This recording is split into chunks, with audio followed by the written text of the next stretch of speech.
How's it going? I'm doing my presentation on Frank Pyke. He was a doctor. He had his PhD in exercise science, which he acquired once he'd finished his Western Australian football career. He's the father of current Adelaide Crows coach Don Pyke, who also played for West Coast Eagles professionally. Won a couple premierships for West Coast as well. Pyke was a world-renowned sports scientist. He acquired his exercise science PhD after his career in football. He was also inducted into the Sport Australian Hall of Fame in 2003 after his various works with institution and education platforms. He first rose to prominence in the early 1970s for his work with Australia great fast bowler Dennis Lillee after he'd injured his back in his early career. He then moved on into 1990, where he became director of the Victoria Institute of Sport. During his time at the institution, he led it to become the best sports institution in the state and also Australia. It only took Pike 16 years to achieve this, as he was there from 1990 to 2006.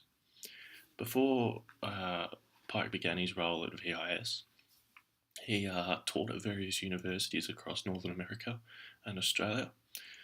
His most renowned efforts were in Queensland, where he was the Professor of Human Movement Studies. Pike's contribution to elite sports in Australia has been renowned as one of the best practices in the world. He has also written various educational texts and in regards to coaching and sport and also the harmonisation between the two. Books such as a second edition of Better Coaching Advanced Coaches Manual, which you can find. I actually have it on me at the moment. It's quite a decent book. I've been reading it myself.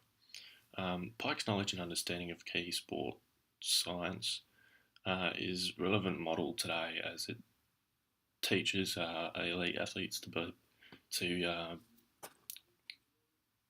build on their education and still have a good involvement in their elite sport. Pike was clearly a significant figure in Australian sport development. His creation of the institution named Athlete Career and Education, or better known as ACE, paved the way for elite sportsmen people to balance their life so they can still have that education while doing their sport. This was his vision and philosophy to find a balance to find a way to balance sport and education so athletes could have the best opportunities in their life once they finish their sport. In terms of Pike having an effect on my career in teaching once I finish my degree, is that I play sport myself as well. I may not be at an elite level of sport, but I've still got to find a way to balance both learning my sport and family and whatnot, which will come later on down the track.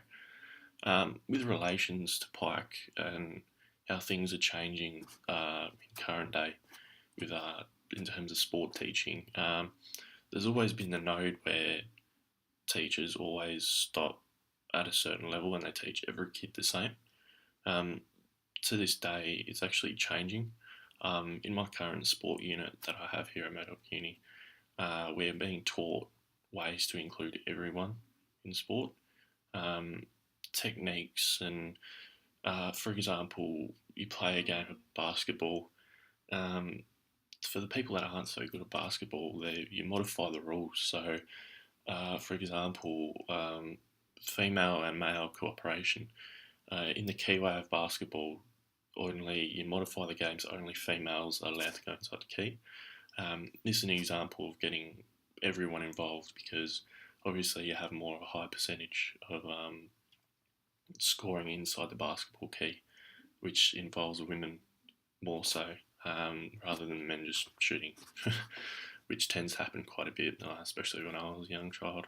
That's just an example of something that he's probably influenced back before he passed away in 2011, but it's carried through to now, and education is further developing to accommodate people who might not be so good at sport or just any other subject in general, really.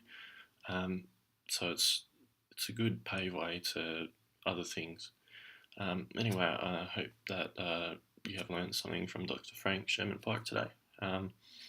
His impact on sport and teaching has been quite sizable, and hopefully we can keep learning from his ways and other people that are similar. Thank you.